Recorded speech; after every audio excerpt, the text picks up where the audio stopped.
بسم اللہ الرحمن الرحیم۔ السلام علیکم۔ آج کی اس ویڈیو میں ہم جانیں گے حلیمہ نام کا مطلب کیا ہے اور اس کی مزید تفصیلات کیا ہیں۔ حلیمہ کس زبان کا لفظ ہے، اس کا مذہب کیا ہے، اس کے اردو اور انگلش میں حروف کی تعداد کتنی ہے، حلیمہ نام کے اردو اور انگلش میں میننگ کیا ہے۔ مکمل معلومات جاننے کے لیے ویڈیو اینڈ تک لازمی دیکھیں۔ نام ہے حلیمہ۔ دوستو، حلیمہ ایک اسلامی نام ہے اور اس کی ابتدائی تاریخ عربی زبان سے نکلتی ہے۔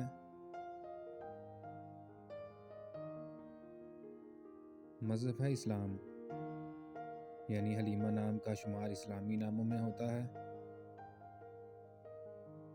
جنس ہے لڑکی۔ حلیمہ نام کے اردو میں حروف کی تعداد 5 جبکہ انگلش میں 7 ہے۔ حلیمہ نام کے اردو میں معنی ہیں تحمل والی، صبر والی اور حضور پاک صلی اللہ علیہ وآلہ وسلم کی رضائی والدہ کا نام۔ حلیمہ نام کے انگلش میں میننگ ہیں جینٹل اور پیشنٹ۔